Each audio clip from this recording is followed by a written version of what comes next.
What is going on, YouTube? Thammagotcha here, and in today's battles we're doing a Shoutcast Ripley 320. I have a link in their YouTube channel, in the description down below, so go check them out.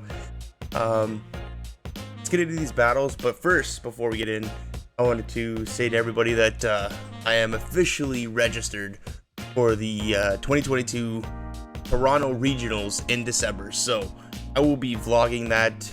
Comments down below if you guys want me to, do a nice vlog on it, do some video to see like how it goes and everything there. So good luck to me, and and I'm also looking for some practice partners. If anybody wants to play some show 6 pick 3 formats with me, just go ahead and comment down below and we can coordinate where to do some practice battles. So without further ado, let's get into these battles here. We got Altaria and Lanturn, that nice duo with a Galarian Stunfisk in the back. So, I mean, not the best matchup here. Skarmy is obviously resisting the Dragon Breaths, and the Sky attacks are going to be resisted as well. You have two better answers in the back, so I don't know why this trainer is not swapping out. But, hey, you never know. We'll see what happens. So they're gonna let the Sky attack go through, and they're gonna shield up the second one. To be honest, I would have swapped out into Lanturn right away. Maybe to considering they're leading with the Skarmory, I bet you 100% there's gonna be a Swampert in the back, because that's a great duo with a Swampert Skarmory pair. So I would have swapped right into the Lanturn to draw out the Swampert. That way your Galarian Stunfisk can sweep in the back, and there it is right there. So if you would have done that at the start of the match, you could have had that Altaria on the Skarmory, but you got the Skarmory nice and low too. So we'll see what happens.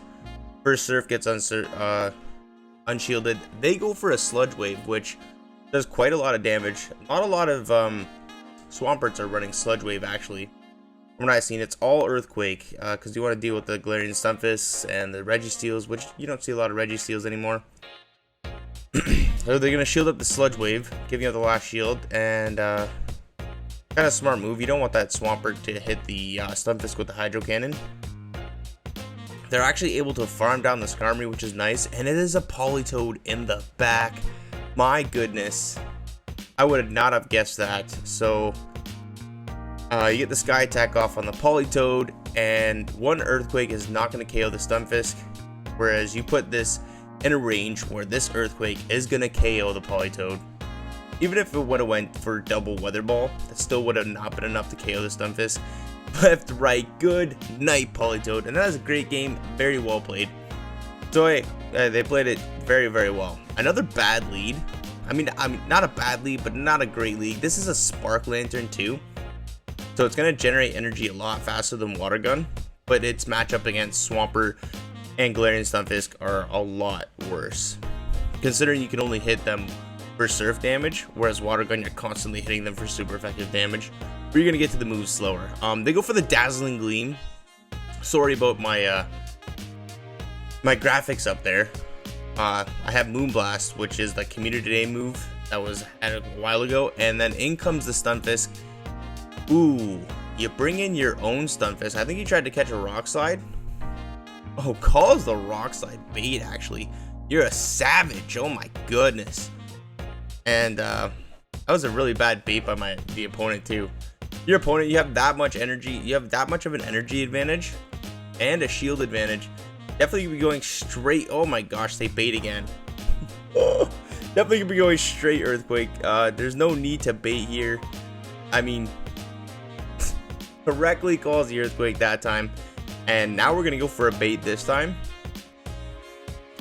We get the shield. Oh my gosh, in comes, wow, okay, you're going for the Sky attack, whereas you are almost at the Dazzling Gleam, and the Dazzling Gleam would have did a lot more raw damage, so I probably would have just committed to the Dazzling Gleam there. But either way, now you're gonna have the Water Gun on the Medicham. They're probably going to make it to a Psychic here. But at this point, all you do is just, oh my gosh, it's just an Ice Punch. this point, you just water gun all the way down, and then you have a surf and a half, and you're almost at an earthquake. But really doesn't matter because this Stunfisk is gonna have to expend energy. But you're just gonna be able to water gun all the way down. And the Lanturn, you have a surf for the Lanturn, and that is gonna be a good game. Very well played by this trainer. So Alolan Marowak into Altaria, a nice solid lead. It's not the Shadow version, so you don't really have to respect the Shadow Bone. It does gonna do some damage, but it's not as much as the... Yeah, see, if that was the Shadow Alolan Marowak, you're definitely gonna want to respect that. But now you're just gonna be able to farm down, probably take one more. No, my gosh, he just farmed completely down with Altaria. And what do you do here? I think I would maneuver right into my Lanturn here rather than let the Altaria get farmed all the way down, because they didn't swap out of their lead, and probably for good reason. Maybe it's double charm in the back. Rock Slide goes through. That's nice. What do you do here? Yep, definitely shield this. That is a shiny Wigglytuff, by the way. Can't really tell, only if you look at its eyes. Look deep into its eyes, everybody, and you'll know it's a shiny. Another Rock Slide goes through. What is in the back? It's a Cherum. Yeah, so I would have swapped into my Lanturn just to get, because obviously they were weak to Altaria in the back. That is why they let their Alolan Marowak go down. So if you swap into your Lanturn when the Wigglytuff comes out, that's going to draw out that Cherum. So then you can have your Altaria on that Cherum, and then the Galarian Stunfisk back on the Wigglytuff, because the Altaria should be at a pretty big health advantage where the grass moves are going to be double resisted and the fire moves will be resisted, because now you're going to have to shield up a Weather Ball.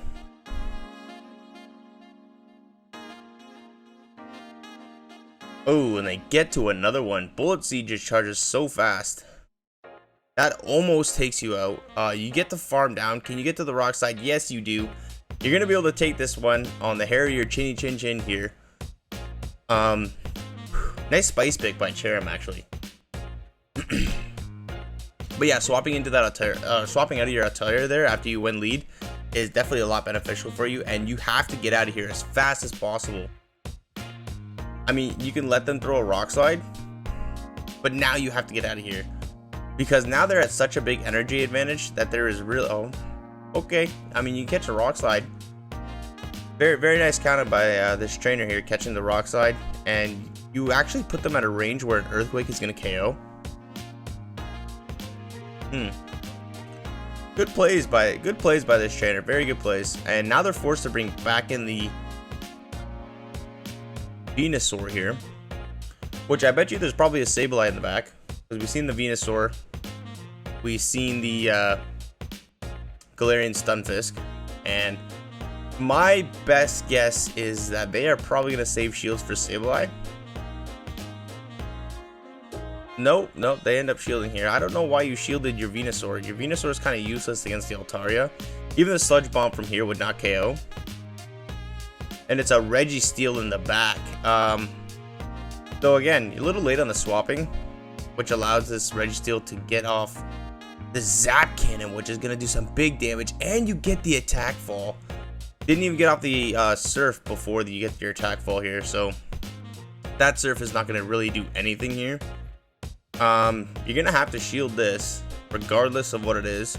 So if you would have swapped a little faster, they could have been maybe on par with energy here and maybe got to a third Surf, but they're going to outpace you.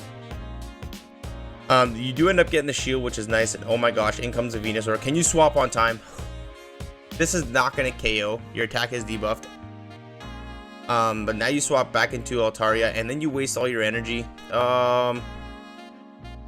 This is going to be close. I would have just swapped on the Altaria right away. But this Sky Attack should do almost enough damage. And you just Dragon Breath down. So, I mean, good game. Very well played. Obstagoon lead. Great lead. In comes a Nidoqueen. And this is not bad either.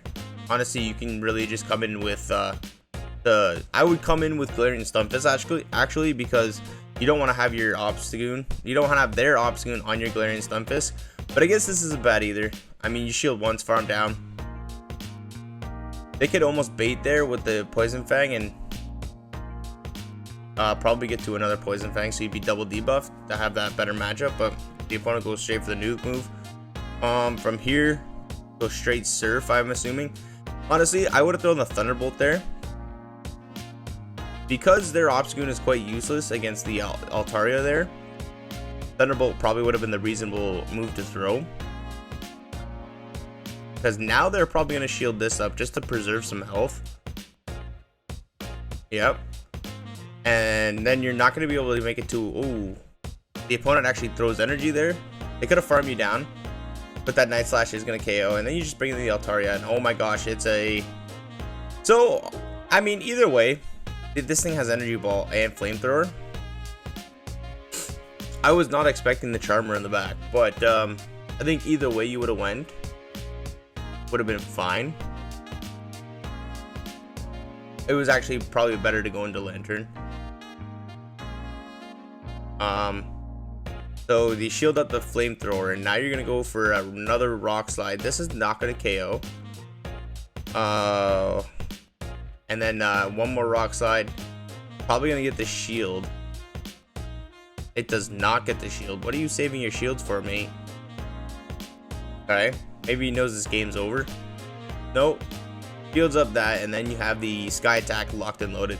So even if they would have shielded there, you could have came in with the Altaria, Sky Attacked him, and then finished the game off because the Night Slash went down and KO'd.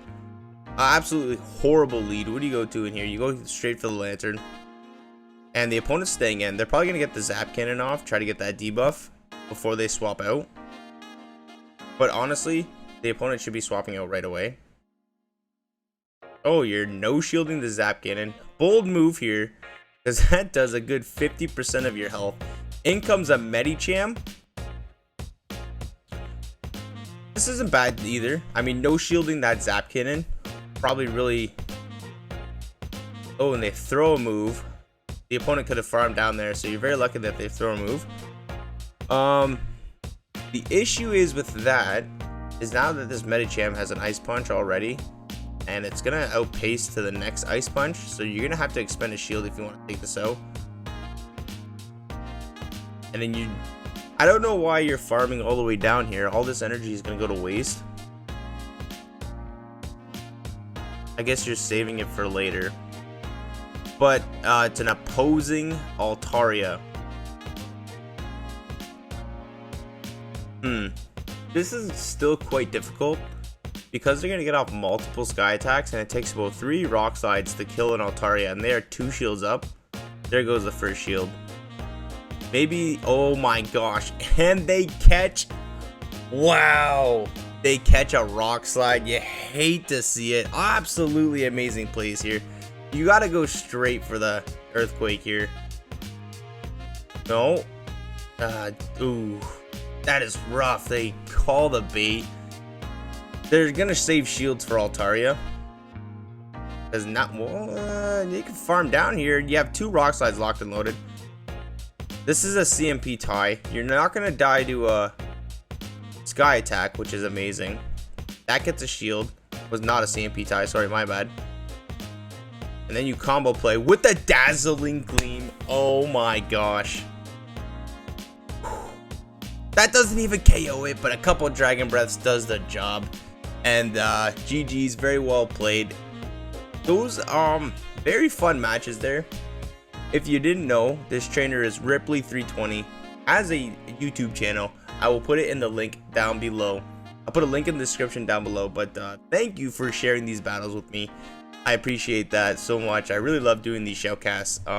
So again, thank you so much. If you guys are liking the content, please hit that like button. Comment if you guys want to see anything in the future. And oh, one thing, sorry if I was a little bit harsh about shoutcasting the battles here. I was just kind of like nitpicking about, like, not nitpicking, just from a viewer's standpoint of what, you know, maybe some things that could have done differently. But either way, you did win the battles and you played very good too. So Thank you again for sharing them. I really appreciate it, and we'll see everybody in the next video.